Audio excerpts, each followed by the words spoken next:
Hello dear students, आज हम discuss करेंगे some important concepts and questions, बोलूँगा मैं, and questions of aromaticity. Aromaticity के ऊपर करेंगे हम एक क्वेश्चन, बहुत ही इंपॉर्टेंट क्वेश्चंस है ये और कंसेप्ट्स हैं जो आपको इसमें जेएम वगैरह में भी काम आएंगे और बाकी एग्जाम्स में भी काम आएंगे। सबसे पहला जो कॉन्सेप्ट है वो high degree of stability of aromatic compounds, of aromatic compounds. ये याद रखना, जब भी आप एरोमेटिक कंपाउंड्स की बात करेंगे ना, एरोमेटिसिटी की वजह से स्टेबिलिटी आती है and this stability is directly proportional to resonance energy actually. और ये बोलूँगा मैं, ठीक है, या मैं ऐसा बोलूँगा कि stability is directly proportional to aromaticity and aromaticity is directly proportional to resonance. जितना रेजोनेंस ज़्यादा होगा उतनी रेजोनेंस एनर्जी ज़्यादा होगी और उतनी ही एरोमेटिसिटी ज़्यादा होगी, उतनी ही स्टेबिलिटी ज़्यादा होगी और उतनी ही उसकी पोटेंशियल एनर्जी भी कम होगी। क्लियर? तो पोटेंशियल एनर्जी कम, स्टेबिलिटी ज़्यादा, राइट। अगर मैं इसके बेसिस पे बात करूँगा तो सबसे ज़्यादा स्टेबल जो रहते हैं वो रहते हैं एरोमेटिक कंपाउंड्स। ये याद रखना, एरोमेटिक कंपाउंड्स बहुत स्टेबल रहते हैं। उसके बाद मैं नॉन एरोमेटिक बोलूँगा। उसके बाद में लास्ट में एंटी एरोमेटिक। ये याद रखना, जिस मॉलिक्यूल में एंटी एरोमेटिसिटी आती है वो नॉन एरोमेटिक से भी कम स्टेबल हो जाता है। उसमें सब प्रॉपर्टीज एरोमेटिक के जैसी होती है, लेकिन वो हुकल 4n+2π रूल फॉलो नहीं करता। ये याद रखना, रेजोनेंस एनर्जी ज़्यादा, स्टेबिलिटी ज़्यादा, पोटेंशियल एनर्जी कम होती है। इतना तो याद होगा आपको।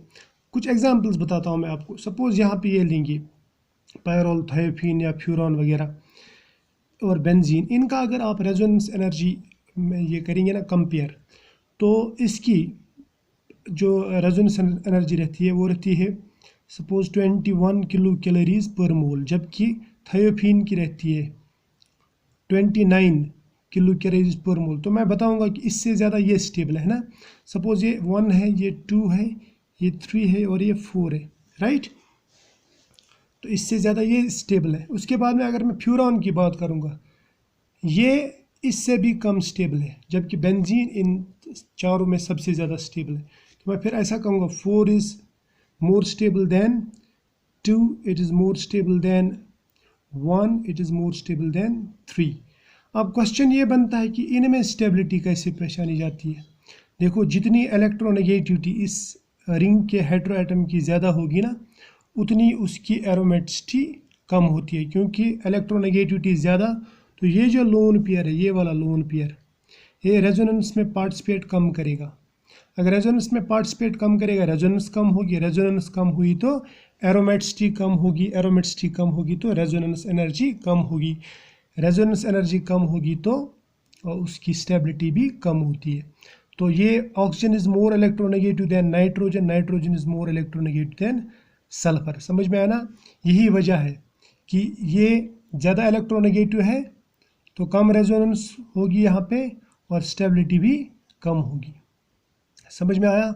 इस तरह से इसकी इलेक्ट्रोनेगेटिविटी इन दोनों में से बहुत कम है। कम होने की वजह से ये इजीली इलेक्ट्रॉन पेयर देता है रेजोनेंस के लिए। तो यहाँ पे इजीली रेजोनेंस होता है, रेजोनेंस एनर्जी बढ़ जाती है, एरोमेटिसिटी बढ़ जाती है। समझ में आया? अब रहा बेंजीन। बेंजीन में तो कार्बन है, आप सबको मालूम है, यहाँ पे हेटेरोएटम नहीं है। इन सब की इलेक्ट्रोनेगेटिविटी एक जैसी है, इसलिए यहाँ पे रेजोनेंस एनर्जी बहुत ज़्यादा होती है। क्लियर? इसके बाद में हम देखेंगे डायमैग्नेटिक रिंग करंट क्या रहता है, presence of diamagnetic ring current जो एरोमेटिक सिस्टम्स में रहती है। जैसे बेंजीन की अगर मैं बात करूँगा, देखो बेंजीन में अगर रेजोनेंस होगा, ये इधर जाएगा, ये इधर जाएगा, इधर ये पाई बॉन्ड है ना, ये डिलोकलाइज करते रहते हैं। क्लियर? जैसे हम बेंजीन बनाते हैं, ये है बेंजीन सपोज, ठीक। बेंजीन के ऊपर इस तरह से पाई बॉन्ड्स बने रहते, ठीक। और ये पाई बॉन्ड रेजोनेंस की वजह से कैसा ऐसा पाई क्लाउड बनाता है। एक क्लाउड ऊपर बनता है, दूसरा क्लाउड ऐसे नीचे बनता है। क्लियर? समझ में आया ना? इसको बोलते हैं रिंग करंट, यानी रिंग में ये इलेक्ट्रॉन्स मूव करते रहते, करंट फ्लो होता रहता है। जब भी चार्जड पार्टिकल्स यानी इलेक्ट्रॉन्स मूव करते हैं ना, तो इसके परपेंडिकुलर में मैग्नेटिक फील्ड प्रोड्यूस होता है। तो यहाँ पे भी मैग्नेटिक फील्ड प्रोड्यूस होता है। ये फील्ड कैसे प्रोड्यूस होता है? ये इस तरह प्रोड्यूस होता है, ये इस तरह, ठीक, या मैं बोलूँगा इस तरह से प्रोड्यूस होता है।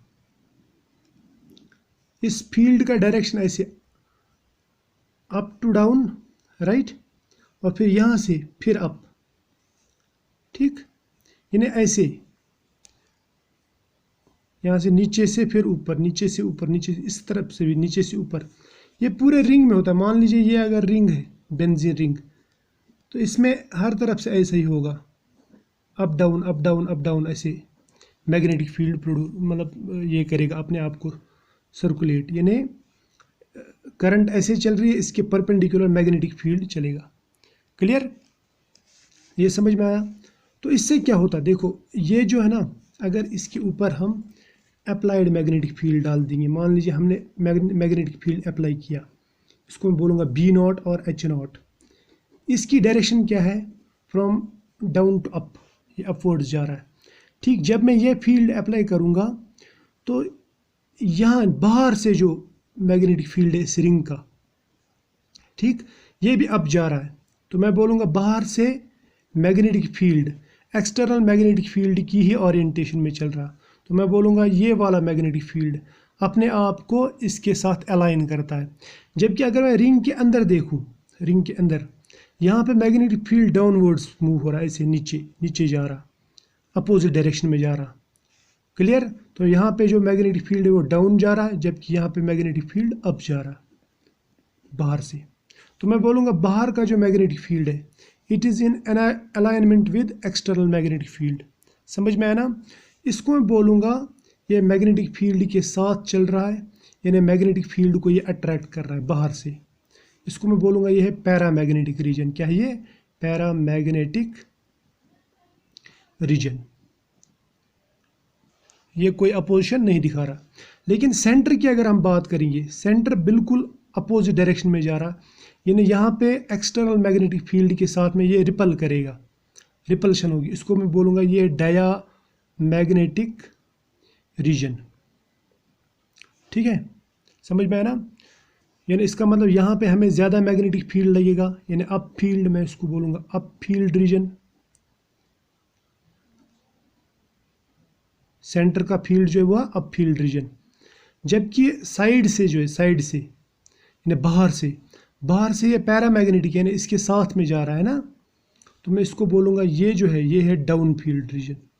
डाउन फील्ड रीजन यानी यहाँ पे ज़्यादा मैग्नेटिक फील्ड लगाने की ज़रूरत नहीं पड़ेगी, क्योंकि ये खुद ब खुद एक्सटर्नल मैग्नेटिक फील्ड के साथ में अपने आप को अलाइन करता है। समझ में आया? तो इन शॉर्ट ये बोल सकते हैं, जो बेंजीन में रिंग करंट हो रहा है ये इस तरह हो रहा है, मान लीजिए इस तरह, ठीक। जबकि जो मैग्नेटिक फील्ड बन रहा है वो इस तरह बन रहा या इस तरह बन रहा, राइट। और इस रीजन में ये अपोज कर रहा है, जबकि बाहर वाले रीजन में ये अलाइन कर रहा है अपने आप को विद एक्सटर्नल मैग्नेटिक फील्ड। समझ में आया? तो बहुत ही आसान है। अब और एक कॉन्सेप्ट है इसमें, नॉन हुकल लोन पेयर और नॉन हुकल बॉन्ड पेयर। मैं बोलूँगा इसको नॉन हुकल बॉन्ड पेयर या डबल बॉन्ड जिसको आप बोलेंगे, या और लोन पेयर।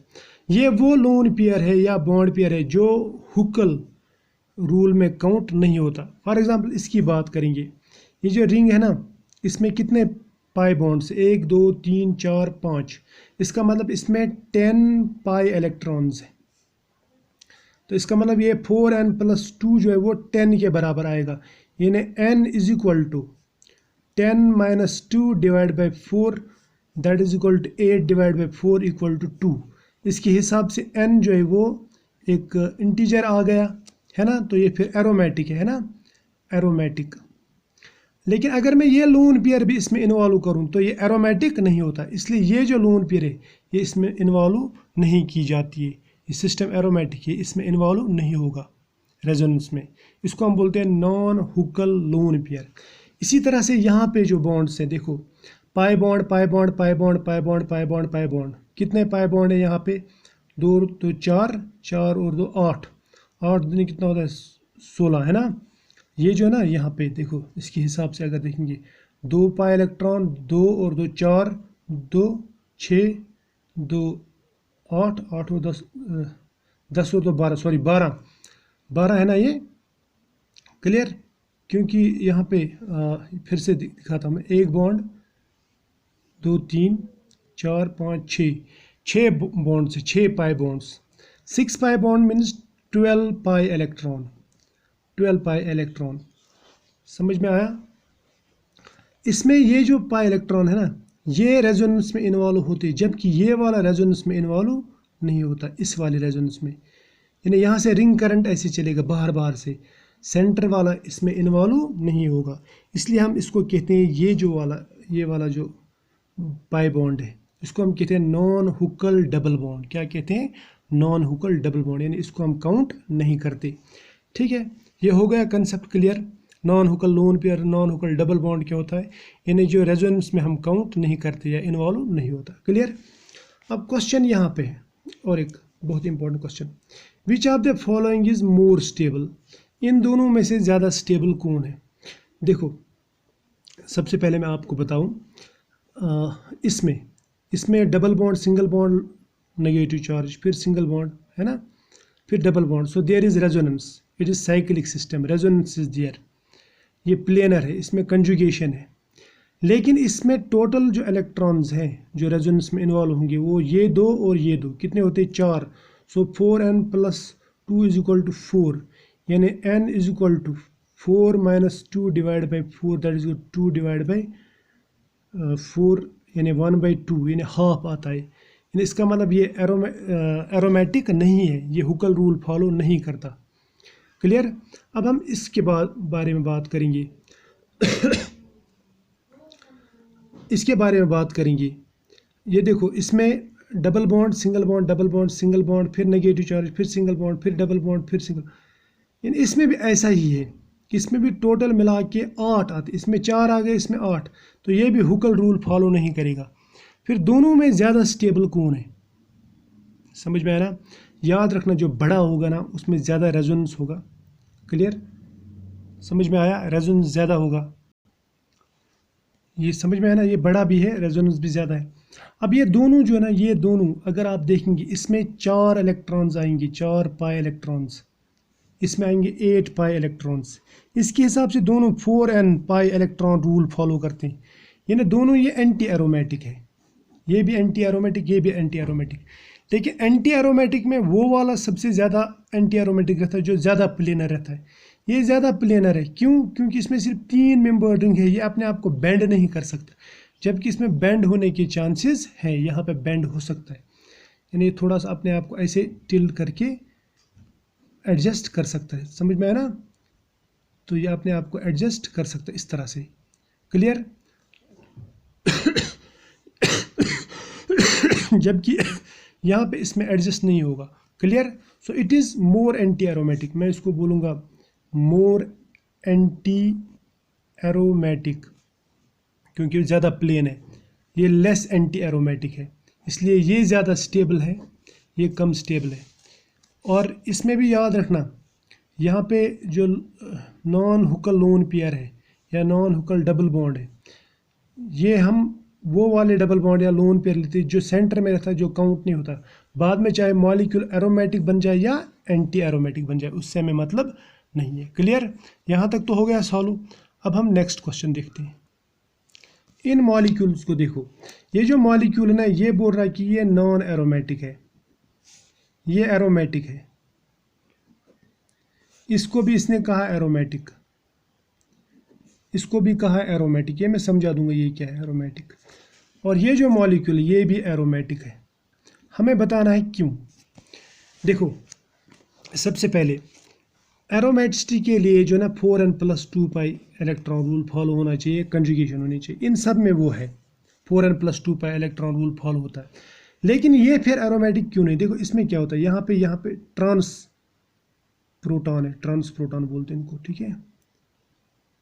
ऐसे 2 प्रोटॉन्स हैं, ये 2 प्रोटॉन्स एक दूसरे को रिपल करते हैं, उसकी वजह से ये रिंग जो है ना ये टिल्ट हो जाती है, यानी बेंड हो जाती है। ये प्रोटॉन ऊपर उठ जाता है, ये प्रोटॉन नीचे, उसकी वजह से रिंग में बेंड आता है, यानी ये प्लेन नहीं रहती। हालांकि इसमें बराबर 10 पाई इलेक्ट्रॉन है, यानी 4n+2 = 10 आता है, n = 2 आएगा, n = 2, यानी एरोमेटिक आना चाहिए। लेकिन इन दो प्रोटॉन्स की वजह से इसमें बेंड आता है, प्रोटॉन प्रोटॉन रिपल्शन की, स्टीरिक रिपल्शन। तो बेंड आने की वजह से ये प्लेन नहीं रहता, यानी एरोमेटिक नहीं होता। जबकि इसमें ऐसा नहीं है, इसमें तो बीच में बॉन्ड है, सो इट इज़ एरोमेटिक, बाकी इलेक्ट्रॉन्स दोनों में बराबर है। अब इसमें क्या होता है, इसमें एक ब्रिज है, ये ऑक्सीजन ब्रिज, या इसमें ब्रिज है ये नाइट्रोजन वाला ब्रिज।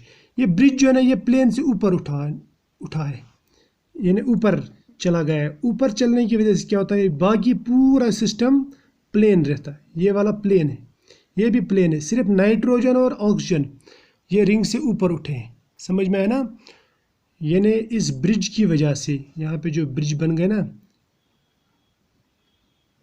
या यहाँ पे जो ये ब्रिज बन गया, इसकी वजह से इस मॉलिक्यूल में प्लेनरिटी आती है और ये एरोमेटिक होता है। वही केस यहाँ पे, ये CH2 ग्रुप है, ये भी ब्रिज है, CH2 ब्रिज। ये CH2 ब्रिज इस रिंग से ऊपर उठ जाता है, बाकी पूरा रिंग जो है वो प्लेन रह जाती है। क्लियर? जबकि यहाँ पे ऐसा नहीं होता, यहाँ पे तो प्रोटॉन रिंग के अंदर ही है, इसलिए वो रिपल करते हैं। यहाँ पे ऐसा कुछ नहीं है। तो ये ब्रिज इस प्रोटॉन प्रोटॉन रिपल्शन को खारिज कर देता है, यानी यहाँ से एलिमिनेट कर देता है। उसकी वजह से ये रिंग प्लेन हो जाता है। बाकी इसमें 4n+2 पाई फॉलो होता ही है, ये बन जाता है aromatic. That is why these rings are aromatic but this one is non aromatic. अब और एक क्वेश्चन है, ये भी बहुत ही इंपॉर्टेंट क्वेश्चन है। ये पूछ रहा है कि विच of the following is acidic. यहाँ पे देखो, एसिडिक मतलब जो प्रोटॉन डोनर है। अगर मैं यहाँ से ये प्रोटॉन निकाल दूँ, H पॉजिटिव निकाल दूँ, H पॉजिटिव निकाल दिया, कर दिया माइनस, तो ये क्या बन जाएगा, ये बन जाएगा ऐसा एक रिंग और इसके ऊपर नेगेटिव चार्ज। अगर मैं यहाँ से प्रोटॉन निकाल दूँ, मैं मतलब यहाँ से H पॉजिटिव निकाल दूँ, तो ये बन जाएगा इस तरह से। ये है डबल बॉन्ड यहाँ के ऊपर नेगेटिव चार्ज। क्लियर? अब प्रोटॉन वही डोनेट करेगा जो डोनेट करने के बाद में स्टेबल हो जाए।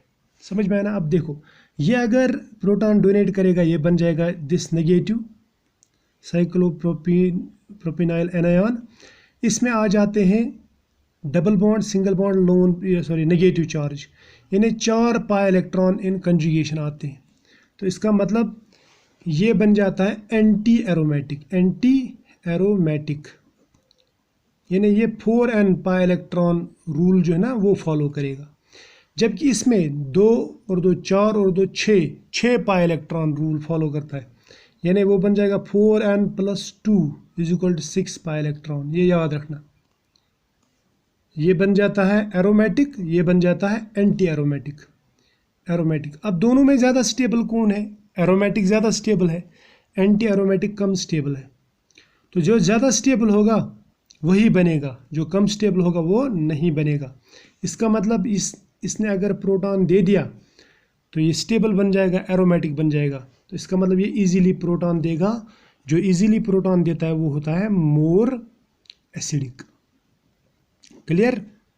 जो इजीली प्रोटॉन डोनेट करता है वो होता है मोर एसिडिक, ये याद रखना। अब और एक क्वेश्चन है, विच of the following forms PPT readily with AgNO3, यानी AgNO3 के साथ में रिएक्ट करने के बाद में प्रेसिपिटेट जल्दी कौन बनाएगा?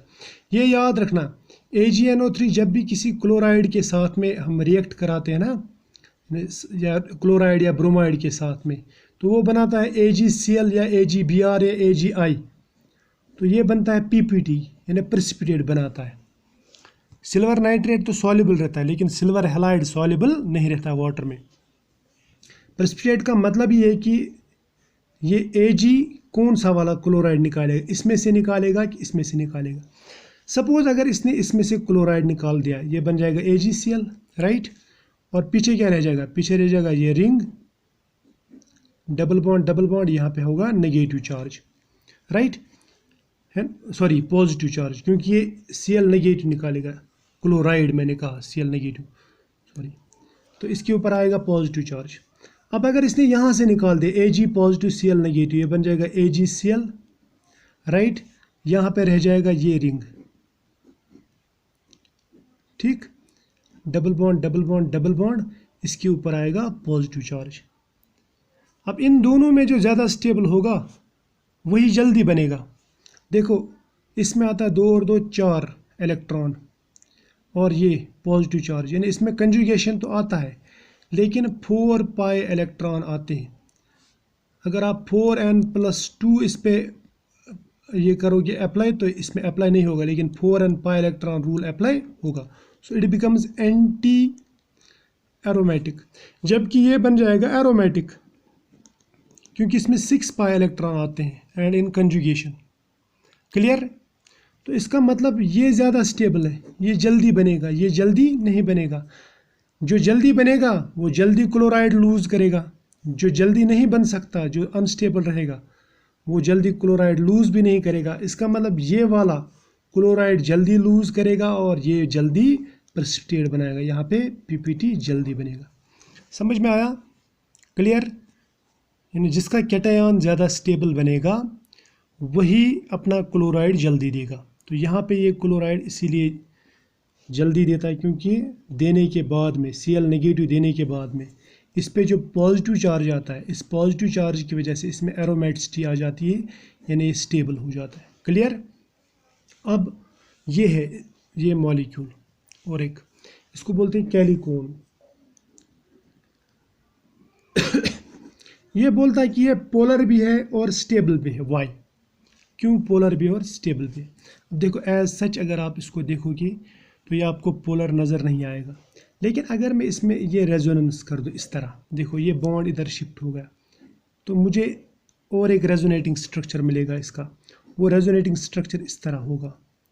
भाई लोग ध्यान देना। हाँ,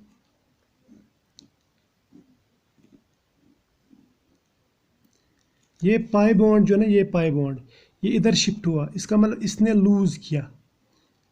जो लूज़ करेगा उसके ऊपर पॉजिटिव चार्ज और जो गेन करेगा, इसने गेन किया, इसके ऊपर आएगा नेगेटिव चार्ज।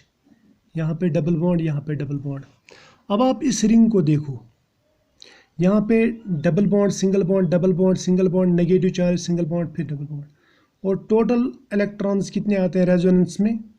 2, 2 4 और 2 6, यानी ये बन गया एरोमेटिक, है ना। यानी 4n+2 होता है कितने इलेक्ट्रॉन? 6 इलेक्ट्रॉन्स आते हैं, 6 पाई इलेक्ट्रॉन्स। जबकि ये जो है, ये वाला जो है, इसमें रहते हैं डबल बॉन्ड, सिंगल बॉन्ड, फिर पॉजिटिव चार्ज, फिर सिंगल बॉन्ड, फिर डबल बॉन्ड, यानी इसमें भी रेजोनेंस आ जाएगा, कंजुगेशन आ गया इसमें। और इसमें 4n+2 = 2 इलेक्ट्रॉन्स आते हैं। तो ये भी एरोमेटिक है। कैसे एरोमेटिक है? देखो 4n जो है ना, 4n आएगा बराबर 2 - 2 या n = 0 / 4 = 0, जबकि इसमें n = 1 आएगा। ये भी एरोमेटिक, ये भी एरोमेटिक, तो दोनों स्टेबल है ना, स्टेबल। जबकि यहाँ पे ऐसा नहीं है, ये इस सूरत में ये एरोमेटिक नहीं है, ना तो ये एरोमेटिक है ना ये एरोमेटिक, इस सूरत में ये एरोमेटिक है। दैट इज़ वाई ये पोलर बन जाता है और इसका डायपोल मोमेंट का डायरेक्शन ये रहेगा, है ना, पॉजिटिव नीचे साइड में, नेगेटिव ऊपर साइड में। डायपोल ये बन गया पोलर और स्टेबल। मोर स्टेबल क्यों? ये एरोमेटिसिटी की वजह से। और पोलरिटी क्यों आती है इसमें? पॉजिटिव और नेगेटिव चार्ज की वजह से। क्लियर? अब और एक क्वेश्चन है, ये कहता है कि ये जो है ना, ये वाला कंपाउंड जो दिखाया इसने, ये बोल रहा है कि is readily forms dianion. Dianion बोलूँगा मैं। ये पूछ रहा वाई, क्यों? देखो अगर आप इसमें किसी भी बेस के साथ, सपोज n ब्यूटाइल लिथियम के साथ मैंने इसका रिएक्शन लगाया, ठीक है, लिथियम तो खैर ये तो कैटायन है, मेटल कैटायन, लेकिन ब्यूटाइल जो है, ब्यूटाइल ये Bu नेगेटिव है, बेस है ये यहाँ से इजीली प्रोटॉन एब्स्ट्रैक्ट कर सकता है। यहाँ से एक प्रोटॉन एब्स्ट्रैक्ट करेगा, यहाँ से एक प्रोटॉन एब्स्ट्रैक्ट करेगा। क्लियर? निकाल दिए 2 प्रोटॉन। अब ये क्या बनेगा? ये बन जाएगा इस तरह से, ये है रिंग, इसके ऊपर नेगेटिव चार्ज इधर आएगा क्योंकि ये प्रोटॉन ये प्रोटॉन जो ये लूज करेगा। ठीक, अब दूसरा रिंग जो है ये इस तरह है, यहाँ पे डबल बॉन्ड, यहाँ पे डबल बॉन्ड, यहाँ के ऊपर नेगेटिव चार्ज आएगा। तो 2 एनायन, डाई एनायन बन गया। डाई एनायन बनने से क्या होता है इसमें? अगर आप इसको देखेंगे ना, इसमें कोई कंजुगेशन वगैरह नहीं है। देखो यहाँ पे double bond single bond, double bond single bond, फिर single bond, so there is no conjugation. यहाँ पे भी फिर डबल बॉन्ड, फिर single bond, single bond, so these are isolated double bonds. जबकि अगर आप इसमें देखोगे ना, इसमें देखो double bond single bond negative charge single bond, double bond single bond negative charge single bond double bond, so यहाँ पे कंजुगेशन आ जाता है ना, क्लियर। और इसमें जो पाई इलेक्ट्रॉन्स हैं वो 2, 2 4 और 2 6, 6 और 2 8 और 10, तो 4n+2 = 10 आता है, 10 पाई इलेक्ट्रॉन्स, यानी 4n = 10 - 2 या n = 10 - 2 divide by 4, that is equal to 8 divide by 4 equal to कितना आता है वो 2। सो ये एरोमेटिक बन जाता है, so it becomes aromatic, that is why it forms dianion easily. समझ में आया? आई होप यहाँ तक जो कंसेप्ट्स हैं ये आपको समझ में आए होंगे।